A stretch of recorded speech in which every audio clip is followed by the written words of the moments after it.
So ayan guys, masakit sa bangs yung ano, excess baggage.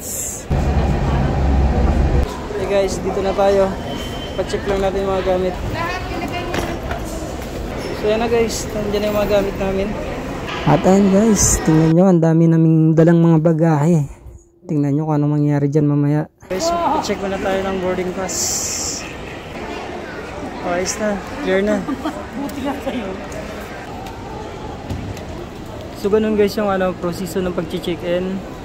I-enter mo lang yung code. Print boarding pass. Diyan lalabas. So ayun guys, check nyo rin yung mga machine nila. Kasi yung iba ay hindi gumagana kagaya nitong nagamit namin. Continue mo lang. So kahit anong try namin i-print yung boarding pass ay hindi siya napiprint. Sige po, isa pa. Kasi mawawala na. Hindi mo na, yan. Okay. Okay na yun, lalabas dito yung boarding pass sa katang. Tapos yung excess na ano po, yun. Paano yung excess na yung sa 7 kilos na hand-carry lang yung 7 kilos nyo. Okay, ngayon, ang allowed lang sa inyo, 20 kilos na isang piraso. Isang piraso lang. Pag magsobra sa counter na lang. Pag nagsobra po, magbabayad lang kayo ng extra system na sa 400 something. Okay na po. Wala pa. Ayan na. So, yung boarding pass nyo ang hindi lumabas. Hindi nag-print yung boarding pass nyo, punta kayo sa last call. Or, ano bang flight nyo ma'am? 6:55 pa naman. Lapit kayo sa counter, sabihin nyo, yung boarding pass hindi nilabas ng machine, tag lang nilabas. Para bigyan nila kayo. Hindi pa ako nakaprint. Hindi. Ang na-print na yan ma'am, nakalabas na. I-reprint na natin sa buwan ma'am. Talagang hindi ka nakaprint. O yan guys, nakadalawang try pa kami mag-print. Bulat talaga guys. Talagang palpak talaga yung machine nila. So nagluloko guys yung ano, machine.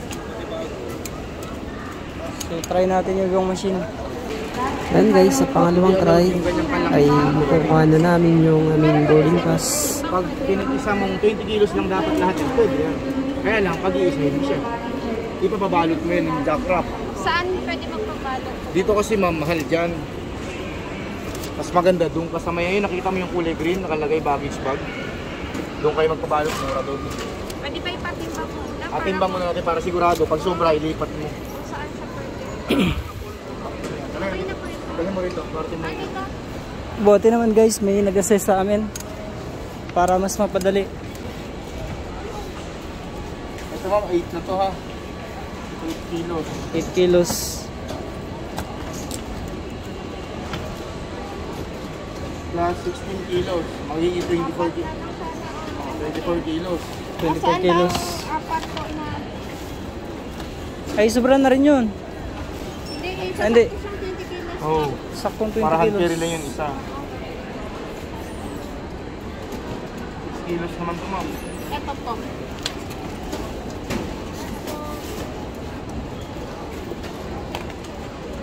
Parehas ng 6. Kailangan ipasok nyo rin sa bagyan mo para hindi makita na. Kasi bibilangin yung bag nyo yan. 3.9, 4 na kilo na rin. Sige. Yan, ipabalot mo na. Tapos, Ito ay ano na lang, pansiksik sa mga bag. Yan, sa mga hand-carry mo. ako maglampas na rin tayo ng 7. Tapos palit na kayo sa bag drop. Saan to? Ang isang bag drop, pwede na kayo mag-ilan. Domestic bag drop. Ano? Okay guys, pabalot tayo ngayon ng ano natin, 20 kilos. So ayan guys, pinabalot na namin yung aming extra na 17 kilos guys, at saka yung aming baggage allowance na 20 kilos. Okay guys, pila tayo sa ano, baggage drop. Yan. Pa-baggage na natin agad para maaga tayo makarelax. Chibog na. So pipila natin tong mga baggage natin. So ayan guys, gumastos kami ng 300 para dito pagparap at 300 din dito, 600 lahat. So eksaktong 20 kilos yan. Tsaka ito na yung excess namin, excess baggage. Tapos na tayo sa pilahan. Ngayon naman dito na tayo sa bag drop na talaga. Yan. So iuna namin yung eksaktong 20 kilos.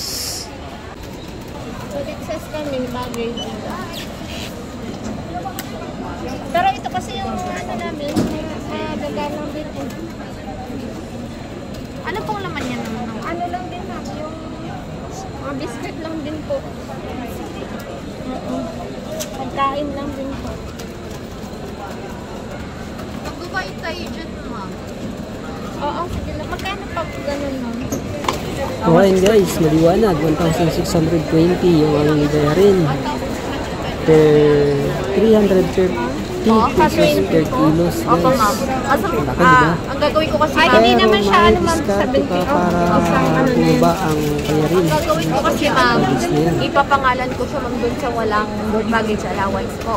Mas makakamura po kasi kayo doon compared po doon sa excess baggage po. Kasi ang excess baggage natin per kilo is 350 po. 350 po. Mas mapapamahal kayo doon ma'am. Tatlo kasi kami ma'am, sila dalawa yung walang baggage. Opo, ipapangalan ko na lang po isa sa kanila po. Sige, ali 1,600. 1,620 po. Ayan, 1,620 yung bayaran namin sa extra. So 1,620.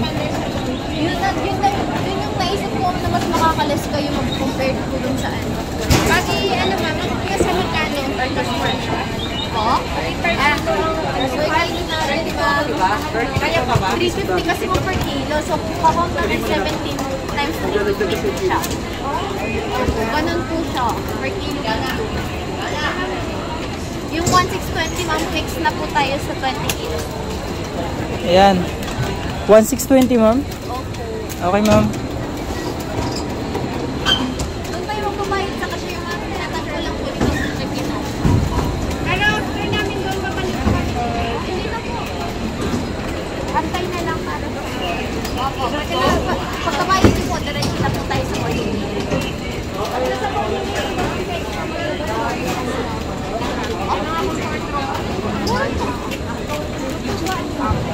Pero po ako ng boarding pa si Sir Aiza. Ayan guys, 1,680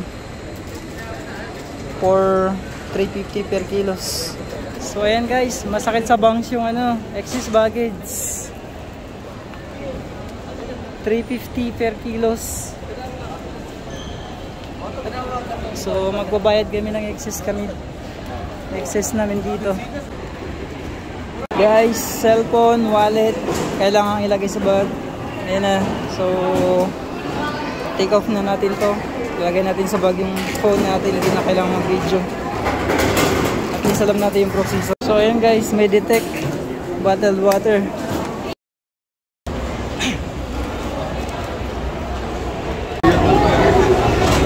Guys, 5G641 flight to Puerto Princesa City.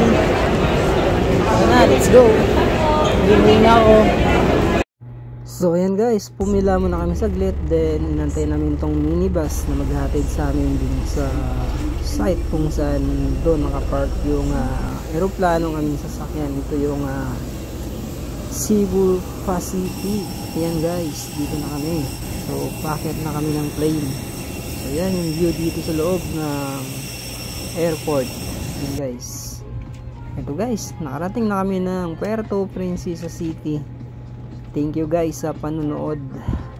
Ayan guys, medyo ganyan talaga yung sistema dito sa plane pag pababa. Pilahan talaga.